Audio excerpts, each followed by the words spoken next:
அனைவருக்கும் வணக்கம். B queen channel நேயர்கள் அனைவருக்கும் இன்னைக்கு சுவையான ஒரு காலிஃப்ளவர் செய்யலாம். அதுக்கு சில்லி செய்யலாம். அதுக்கு ஒரு பெரிய காலிஃப்ளவர் எடுத்துக்கிட்டேன். பெரிய பெரிய பிச்சா பெரிய பெரிய ஃப்ளவர் வர மாதிரி எடுத்துக்கோங்க. பாருங்க அத பிச்சு எடுத்து வச்சுக்கிட்டேன். கட் பண்ணி. அப்புறம் ஒரு பாத்திரத்துல தண்ணி அடுப்புல வச்சு நல்லா கொதிக்க விடலாம். நல்லா பபிள்ஸ் வந்து நல்லா கொதிநிலைக்கு வரட்டும். கொதிநிலைக்கு வந்ததுக்கு அப்புறம் அதுல வந்து உப்பு, கல் உப்பு கொஞ்சம் சேர்த்துக்கலாம். அதோட வந்து நம்ம கொஞ்சம் மஞ்சள் பொடி, ஒரு 1/2 டீஸ்பூன் மஞ்சள் பொடி சேர்த்து நல்லா கொதிநிலைக்கு வரட்டும். காலிஃப்ளவர் காலிஃப்ளவர்ல வந்து நார்மலாவே இந்த புழுவெல்லாம் இருக்கும். பூச்சி புழுவெல்லாம் வந்து பார்த்தீங்கன்னா, சின்ன சின்ன நம்ம கண்ணுக்கு தெரியாம இருக்கும். அத வந்து நம்ம இதுல போட்டு நல்லா கழுவி எடுத்துட்டோம்னா, அதுல இருக்கிறதெல்லாம் வெளிய வந்துரும். அது இல்லாம காலிஃப்ளவர் ஓரளவு வேக்காடும் வந்துரும். அப்பதான் பொரிச்சா நல்லா இதா இருக்கும். கிரிஸ்பியா வெந்திருக்கும் உள்ற. அந்த காலிஃப்ளவர் கிளீன் பண்றதுக்காகவே இந்த உப்பு, மஞ்சள் தூள் சுடு தண்ணீல போட்டு இது பண்றோம். அதுல காலிஃப்ளவர் போட்டு ஒரு 5 மினிட்ஸ் 5 மினிட்ஸ் ஒரு 3 மினிட்ஸ் விடுங்க போதும். ரொம்ப வேக வேண்டாம். ஒரு 3 மினிட்ஸ் விட்டு அடுப்ப ஆஃப் பண்ணிட்டு கொஞ்சம் இதான உடனே நாம வந்து இத வடிச்சிடலாம். ஒரு ஸ்ட்ரெயினர் வச்சு இந்த காலிஃப்ளவர வடிச்சு வச்சுக்கலாம். ஏன்னா ஈரப்பதம் வேண்டாம். நம்ம சில்லிக்கு உடைய பேஸ்ட்லாம் இதில் கலக்கும்போது ரொம்ப ஈரமாக இருந்ததுன்னா அதில் ஒட்டாது. அதனால இப்போ வந்து நம்ம ஸ்ட்ரெயினரில் அதை ஃபுல்லாக வடிச்சுக்கலாம். பாருங்க, இதில் என்ன ஒரு இதுன்னா, நான் பாருங்க பெரிய பெரிய பூவாக பிச்சிருக்கேன். அப்பதான் வந்து அந்த சில்லி காலிஃப்ளவர் சில்லி பார்க்க அவ்வளோ நல்லா இருக்கும். சாப்பிட அவ்வளோ டேஸ்ட்டா இருக்கும். இப்ப அந்த கலக்கறதுக்கு உண்டான மசாலா நாம ரெடி பண்ணிடலாம். அது வந்து ஒரு கொஞ்சம் இஞ்சி பூண்டு பேஸ்ட் நான் தட்டி எடுத்திருக்கேன். நான் எல்லாமே ஃப்ரெஷ்ஷா தான் ரெடி பண்றேன். அதனால இஞ்சி பூண்டு பேஸ்ட் கொஞ்சமா ஆ, குழம்பு மிளகாத்தூள் ஒரு ஸ்பூன் போட்டுக்கோங்க. அதோட கரம் மசாலா ஒரு 1/2 டீஸ்பூன், அப்புறம் கொஞ்சம் மிளகாத்தூள் நல்ல நீங்கள் வந்து காஷ்மீரி மிளகான்னா நல்ல கலர் அது இயற்பாகவே கிடைக்கும். அது ஒரு ஸ்பூனு. நார்மல் மிளகாத்தூள் ஒரு 1/2 ஸ்பூன் எடுத்துக்கோங்க. ஜீரகத்தூள் ஒரு டீஸ்பூனில் ஒரு பாதி போட்டுக்கோங்க போதும். அப்புறமா கடலை மாவு ஒரு ஸ்பூன் போட்டுக்கோங்க. இந்த கடலை மாவு எதுக்குன்னா மேலே கோட்டிங்க்காக. அப்புறம் கார்ன்ஃப்ளவர் மாவு ஒரு 2 டீஸ்பூன் போட்டுக்கோங்க. அதோட கொஞ்சமா அரிசி மாவு ஒரு டீஸ்பூன் போட்டுக்கோங்க.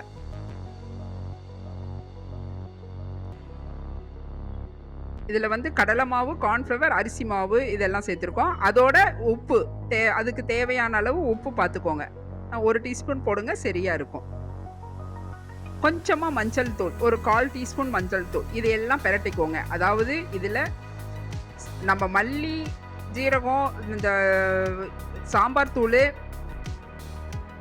தூள்னா குழம்பு மிளகாத்தூள் நம்ம வீட்டில் அரைச்சது, அப்புறம் மிளகாத்தூள், அதுக்கப்புறம் ஜீரகத்தூள், கரம் மசாலா, அதோட கடலை மாவு, நீங்கள் கார்ன்ஃப்ளவரு, நீங்கள் வேணால் மைதா கூட சேர்த்துக்கலாம், அரிசி மாவு, உப்பு இது மட்டும் நம்ம சேர்த்துருக்குறோம்.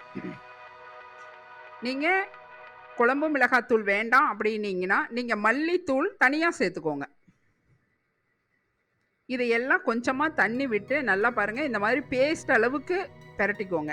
இதில் நாம் ஸ்ட்ரெயின் பண்ணி வச்சுருக்கிற அந்த காலிஃப்ளவர் பாருங்கள், நான் பெரிய பெரிய ஃப்ளவராக போட்டு இன்னைக்கு காமிச்சிருக்கேன் சில்லிக்கு. இது பாருங்கள், பொரிஞ்சு வரும்போது நல்லா சூப்பராக இருக்கும் சாப்பிட்றதுக்கு. பாருங்கள், இந்த மாதிரி பிரட்டி ஒரு 1/2 மணி நேரம் விட்டுருங்க. ஏன்னா அது நல்லா உள்ற வந்து மேக்னெட் ஆகட்டும். அப்போ தான் பொரிக்கும் போது பார்த்தா அவ்வளோ இதாக இருக்கும். நான் வந்து இதில் வந்து கலர் எதுவும் சேர்க்கலை. இப்போ நம்ம ஒரு கடாயில் ஆயில் விட்டுக்கலாம். கடலை எண்ணெய் நான் விட்டுருக்கிறேன். நீங்கள் எந்த இதில் வேணாலும் இது பண்ணிக்கோங்க. நல்லா ஆயில் வந்து நல்லா ஹீட் ஆனதுக்கப்புறம் ஒவ்வொரு ஃப்ளவராக உள்ற சேர்த்துக்கோங்க. இது வந்து நம்ம அதிக ஹீட்டும் வைக்கக்கூடாது, ரொம்ப லோவும் வைக்கக்கூடாது. மீடியமாக இருந்து பொரிக்கணும். ரொம்ப ஹீட் அதிகமானாலும் உள்ற வேகாமல் போயிடும். லோவாக வச்சிங்கனாலும் எண்ணெய் சீக்கிரம் இழுக்கும். அதனால் மீடியமாக வச்சு ஒவ்வொரு ஃப்ளவராக போட்டு இது பண்ணுங்கள். இது நான் கலருக்கு வந்து எந்த ஒரு ஃபுட் கலரும் சேர்க்கல. நீங்கள் வேணும்னா சேர்த்துக்கோங்க. நாம் ஒரு ஆரோக்கியமாக சாப்பிட்ணும் அப்படிங்கிறதுக்காக நான் ஃபுட் கலர் சேர்த்துல. நீங்கள் அப்படி ஃபுட் கலர் சேர்க்கணும்னு நினச்சிங்கனாலும் நீங்கள் ஹோம்மேடாக ப்ரிப்பேர் பண்ணிக்கோங்க. பீட்ரூட்டு, கேரட்டு, பசலைக்கீரை, சங்குப்பூ இதெல்லாம் வச்சு நம்ம அந்த கலர் ரெடி பண்ணிக்கலாம். அதை நான் உங்களுக்கு ஒரு வீடியோவாக பி குயின் சேனலில் போடுறேன். இப்போ இது வந்து நல்லா போட்ட உடனே நீங்கள் கரண்டி வச்சு அதை டிஸ்டர்ப் பண்ணக்கூடாது. அது வந்து நல்லா உள்ற வேகட்டும். ஓரளவு நல்லா பிடிச்சி அந்த மசால் வேகட்டும். அதுக்கப்புறமா நீங்கள் வந்து திருப்பிக்கலாம் கரண்டி வச்சு. பாருங்கள், இப்படி ஒவ்வொரு ஃப்ளவராக நீங்கள் வந்து கரண்டி வச்சு அப்படியே திருப்பி கொடுங்க. பாருங்கள், நல்லா அடியில் வெந்ததுக்கு அப்புறம் பிரட்டி கொடுத்தீங்கன்னா சூப்பராக ஈவனாக எல்லா பகுதியும் வெந்து வந்துடும். பாருங்கள், காலிஃப்ளவர் சில்லி நார்மலாக பார்த்தீங்கன்னா சின்ன சின்ன பூவாக போடுவாங்க. பட் நான் உங்களுக்கு இதில் பெருசாக போட்டு காமிச்சிருக்கிறேன். பார்க்கவே அவ்வளோ அழகாக இருக்கும், பந்து பந்தாக இருக்கும்.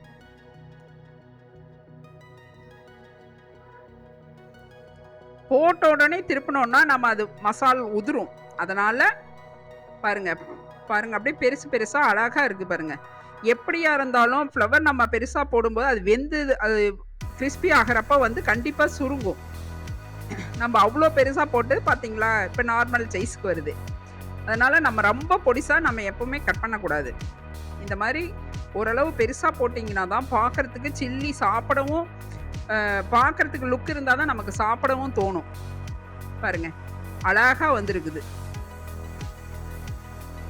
இந்த மாதிரி ஃப்ளவர் எடுத்து இதுக்கு அப்புறம் இது மேலே வந்து நம்ம ஒரு கருவேப்பிலை ஒரு 2 கொத்தை வந்து நல்லா பொரித்து அதோடு சேர்த்தி விட்டோன்னா இந்த கருவேப்பிலை மனம் அந்த இதோடு சேர்ந்து ஆயில், இந்த ஆனியன், இது லெமன் இதெல்லாம் புழிஞ்சு விட்டு சாப்பிடும்போது சில்லி அவ்வளோ டேஸ்ட்டாக இருக்கும். நம்ம இதை வெறுமனவும் சாப்பிட்லாம், அல்லது வேறு ஏதாவது ஒரு இதுக்காக சைடிஷாகவும் சாப்பிட்லாம், டீயோடையும் ஸ்நாக்ஸாக சாப்பிட்லாம், எப்படி வேணாலும் சாப்பிட்லாம். பாருங்கள், கலர்ஃபுல்லாக நான் கலர் பொடி கலக்காமையே நல்ல கலர்ஃபுல்லாக நல்லா உள்ற வெந்திருக்கு. மேலே கிறிஸ்பியாக இருக்குது, உள்ற பாருங்கள் நல்லா வெந்து வந்துருச்சு. நம்ம பெருசாக போட்டாலும் நல்லா ஈவனாக வெந்து வந்துருச்சு. நாம் இதை தனியாக டீ கூடவும் சாப்பிட்லாம். நம்ம சாய்ஸ் தான், எப்படி வேணாலும் சாப்பிட்லாம். இது வந்து குழந்தைங்களுக்கு ஈஸியாக கொடுக்கலாம். நம்ம கலராக சேர்க்காமையே நார்மலாக சத்தாக தான் நம்ம செஞ்சுருக்குறோம். இப்போ இது பி குயின் சேனலில் ஆல்ரெடி நிறைய ரெசிபிஸ் போட்டிருக்கோம், அதெல்லாம் போய் பாருங்கள்.